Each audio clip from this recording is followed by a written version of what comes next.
Hello hi ಎಲ್ರಿಗೂ ನಮಸ್ಕಾರ. ನಾನು ಇವತ್ತಿನ ಬೆಳಗ್ಗಿನ ವೀಡಿಯೋಗೆ ವೆಲ್ಕಮ್ ಬ್ಯಾಕ್ ಅಂತ ಹೇಳ್ತಾ ಇವತ್ತಿನ ಒಂದು ವೀಡಿಯೋನ ಸ್ಟಾರ್ಟ್ ಮಾಡ್ತಾ ಇದ್ದೀನಿ. ಸೊ ಇವತ್ತಿನ ಒಂದು ವೀಡಿಯೋದಲ್ಲಿ ಅತ್ಯದ್ಭುತವಾದಂತಹ ಕೆಲವೊಂದೊಂದು ಟಿಪ್ಸ್, ಈ ಒಂದು ಕೆಲಸಗಳನ್ನ ಮನೆಯಲ್ಲಿ ಮಾಡಲೇಬಾರ್ದು ಅನ್ನೋ ಹಾಗಿದ್ರೆ ಅದು ಯಾವ ಟಿಪ್ಸ್ಗಳು, ಯಾವ ವಿಚಾರಕ್ಕಾಗಿ ಈ ಒಂದು ಟಿಪ್ಸ್ಗಳನ್ನ ಹೇಳ್ತಾ ಇದ್ದೀನಿ ಅಂತ ಅಂದರೆ, ಹಲವಾರು ಜನ ಮನಿ ಸೇವಿಂಗ್ ಟಿಪ್ಸ್ ಬಗ್ಗೆ ಕೇಳ್ತಾ ಇರ್ತೀರ.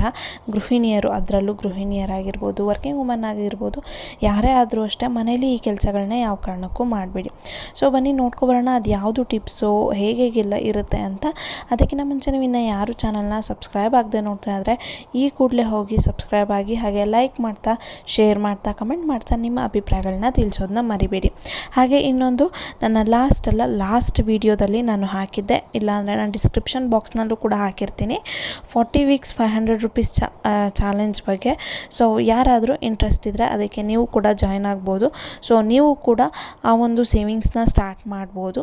ಈ ವೀಕಿಂದ ಸ್ಟಾರ್ಟ್ ಮಾಡ್ತಾ ಇದ್ದೀನಿ. ಹಾಗೆ ಇನ್ ಕೇಸ್ ಸ್ಟಾರ್ಟ್ ಮಾಡೋ ಹಾಗಿದ್ರೆ ಕಮೆಂಟ್ ಮಾಡಿ ನಾನು ಮಾಡ್ತಾಯಿದ್ದೀನಿ ಅಂತ. ಸೊ ದಟ್ 40 ವೀಕ್ ಒಳಗೆ ಒಂದು ಗಿವ್ ಅವೇ ಅರೇಂಜ್ ಮಾಡ್ತೀನಿ. ಸೊ ಆ ಗಿವ್ ಅವೇಲೂ ಕೂಡ ನೀವು ಯಾರಾದರೂ ಸೇವಿಂಗ್ಸ್ ಮಾಡಿದರೆ ನಾನು ನಿಮಗೂ ಕೂಡ ಒಂದು ಗಿಫ್ಟನ್ನ ಕೊಡ್ತೀನಿ. ಸೊ ಯಾವ ಗಿಫ್ಟು ಏನು ಅಂತ ಸದ್ಯದಲ್ಲೇ ಗೊತ್ತಾಗಲ್ಲ, ಬಟ್ ತುಂಬ ಇಷ್ಟ ಆಗುತ್ತೆ ನಿಮ್ಮೆಲ್ಲರೂ ಕೂಡ ಆ ಒಂದು ಗಿಫ್ಟು ಅದನ್ನು. ಸೊ ಬನ್ನಿ, ಇನ್ನು ತಡ ಮಾಡೋದು ಬೇಡ. ಯಾವ ಕೆಲಸವನ್ನು ನಾವು ಮನೆಯಲ್ಲಿ ಮಾಡಬಾರ್ದು ಅನ್ನೋ ಹಾಗಿದ್ರೆ ಯಾವ ಕೆಲಸಗಳು ಇದು ಅಂತ ನೋಡ್ಕೊಂಬರೋಣ.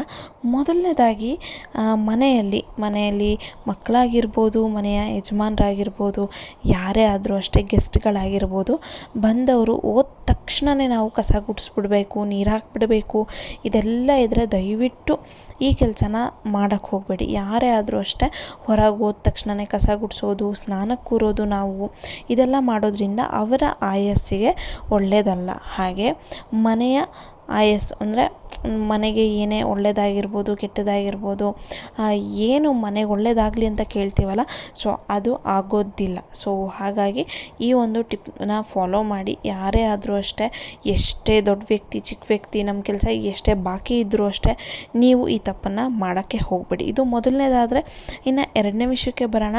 ಮನೇಲಿ ತುಂಬ ಏನಂದರೆ ನೀರು ಖರ್ಚು ಮಾಡ್ತಾ ಇರೋದು, ಯಾವಾಗಲೂ ನೋಡು ನೀರು ಖರ್ಚು, ನೀರು ಹತ್ತೊಳಿ ಇತ್ತೊಳಿ ನೀರು, ಯಾವಾಗಲೂ ಯಾರು ತುಂಬ ಖರ್ಚು ಮಾಡ್ತಾರೆ ನೀರನ್ನು, ಆ ಮನೆಯಲ್ಲಿ ದುಡ್ಡು ನಿಲ್ಲೋದಿಲ್ಲ. ಓಕೆನಾ? ಉಪಯೋಗಿಸ್ಲೇಬೇಡಿ ಅಂತ ನಾನು ಹೇಳ್ತಾ ಇಲ್ಲ. ತುಂಬ ನೀರು ಬಳಕೆ ಜಾಸ್ತಿ ಆಗ್ತಾ ಇರುತ್ತೆ. ಹೌದು, ನಮ್ಮ ಮನೇಲಿ ಈ ಒಂದು ಟ್ಯಾಂಕ್ ಆಗಿರ್ಬೋದು, ಬೋರ್ ಆಗಿರ್ಬೋದು ಇಲ್ಲ ಅಂದಿದ್ರೆ ನಮಗೆ ತುಂಬ ಕಷ್ಟ ಆಗ್ತಿತ್ತು ಅಂತ ನಿಮಗೆ ಯಾವಾಗಾದರೂ ಅನಿಸಿದ್ರೆ ಹಾಗಿದ್ರೆ ನೀವು ಅಲ್ಲಿಗೆ ನೀರನ್ನ ಜಾಸ್ತಿ ಖರ್ಚು ಮಾಡ್ತಾ ಇದ್ದೀರಾ ಅಂತ ಅರ್ಥ. ಹಾಗೆ ಮನೆಯಲ್ಲಿ ಇದು ಒಂದಾದರೆ, ಇನ್ನು ನೆಕ್ಸ್ಟ್ ಒಂದು ಬಂತು ಅಂತ ಅಂದರೆ, ಮನೆಯಲ್ಲಿ ಯಾವುದೇ ಟ್ಯಾಪ್ಗಳಾಗಿರ್ಬೋದು, ಎಲ್ಲೇ ನೀರು ಸೋರೋಕ್ಕೆ ಬಿಟ್ಕೂಡ್ದು. ನೀವು ಆ ರೀತಿಯಾಗಿ ನೀವು ಸೋರೋಕ್ಕೆ ಬಿಡ್ತು ಅಂತ ಅಂದರೆ ಮನೆಯಲ್ಲಿ ₹1 ಕೂಡ ದುಡ್ಡಂತೂ ನಿಲ್ಲಲ್ಲ. ಸೊ ಇದು ಒಂದನ್ನು ನೀವು ದಯಮಾಡಿ ತಲೆಯಲ್ಲಿ ಇಟ್ಕೊಳ್ಳಿ. ಮನೆಯಲ್ಲಿ ಯಾವುದೇ ಒಂದು ಟ್ಯಾಪಲ್ಲಿ ನೀರು ಸೋರ್ತಿದ್ರೆ ಈ ಕೂಡಲೇ ಹೋಗಿ ದಯವಿಟ್ಟು ರೆಡಿ ಮಾಡಿಸಿ. ಅದು ಒಂದನ್ನು ನೀವು ಯಾವ ಕಾರಣಕ್ಕೂ ಮಾಡೋಕ್ಕೆ ಹೋಗಬೇಡಿ. ಇನ್ನು ನೆಕ್ಸ್ಟ್ ಬರೋ ಹಾಗಿದ್ರೆ, ಮನೆ ಅಂದಮೇಲೆ ಮೆಡಿಸಿನ್ಗಳಾಗಿರ್ಬೋದು, ಪ್ರತಿಯೊಂದು ಎಲ್ಲಿ ಬೇಕಲ್ಲಿ ಇಟ್ಟಿರ್ತೀವಿ. ಮಕ್ಕಳು ಇರೋ ಜಾಗದಲ್ಲಾಗಿರ್ಬೋದು, ಎಲ್ಲೇ ಮಕ್ಕಳಿಗೆ ಇಮಿಡಿಯೇಟ್ ಸಿಗಲಿ ಅಂತ ಎತ್ತಿ ಇಟ್ಟಿರ್ತೀವಿ. ಸೊ ದಯವಿಟ್ಟು ಮನೆಯಲ್ಲಿ ಯಾವುದೋ ಮೂಲೆಯಲ್ಲೆಲ್ಲ ಈ ಮೆಡಿಸಿನ್ಗಳನ್ನ ಇಡ್ತೀವಿ, ಟ್ಯಾಬ್ಲೆಟ್ಸ್ಗಳನ್ನ ಇಡ್ತೀವಿ, ಆ ರೀತಿಯಾಗಿ ಯಾವ ಕಾರಣಕ್ಕೂ ಮಾಡಬೇಡಿ. ಸೊ ಆ ಥರ ಮಾಡೋದ್ರಿಂದ ಮನೆಯಲ್ಲಿ ಮತ್ತೆ ಹುಷಾರು ತಪ್ತಾ ಇರ್ತೀವಿ. ಸೊ ಅದರದ್ದೇ ಆದಂತಹ ಒಂದು ಜಾಗವನ್ನು ಮಾಡಿ, ಅದೇ ಜಾಗದಲ್ಲೇ ಮೆಡಿಸಿನ್ಗಳನ್ನ ನೀವು ಇಡಬೇಕಾಗತ್ತೆ. ಸೊ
ಸೊ ಇಷ್ಟು ತಪ್ಪನ್ನು ಯಾವುದೇ ಕಾರಣಕ್ಕೂ ಅದರಲ್ಲೂ ಗೃಹಿಣಿಯರು ಮಾಡೋಕ್ಕೆ ಬಿಡಬೇಡಿ. ಮನೆಯಲ್ಲಿ ನೀವು ಕೂಡ ಮಾಡಬೇಡಿ. ಅಪ್ಪಿತಪ್ಪಿ ಈ ತಪ್ಪುಗಳನ್ನ ಮಾಡ್ತು ಅಂತ ಅಂದರೆ ಮನೆ ನೆಮ್ಮದಿ ಅಂತೂ 100% ಹಾಳಾಗುತ್ತೆ.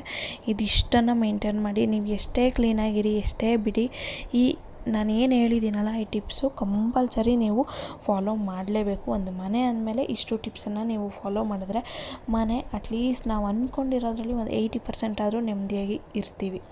ಓಕೆನಾ? ಇದೆಲ್ಲ ನನ್ನ ಒಂದು ಸೆಲ್ಫ್ ಎಕ್ಸ್ಪೀರಿಯನ್ಸ್ ಪ್ರಕಾರ ನಾನು ಹೇಳ್ತಾ ಇರೋದು. ಸೊ ದಯಮಾಡಿ ಈ ಎಲ್ಲ ಟಿಪ್ಸ್ಗಳನ್ನ ಫಾಲೋ ಮಾಡೋದ್ರಿಂದ ನೀವು ನಿಮ್ಮ ಫ್ಯಾಮಿಲಿ ಎಲ್ಲ ಖುಷಿಯಾಗಿ ಹ್ಯಾಪಿಯಾಗಿ ಇರ್ತೀರ.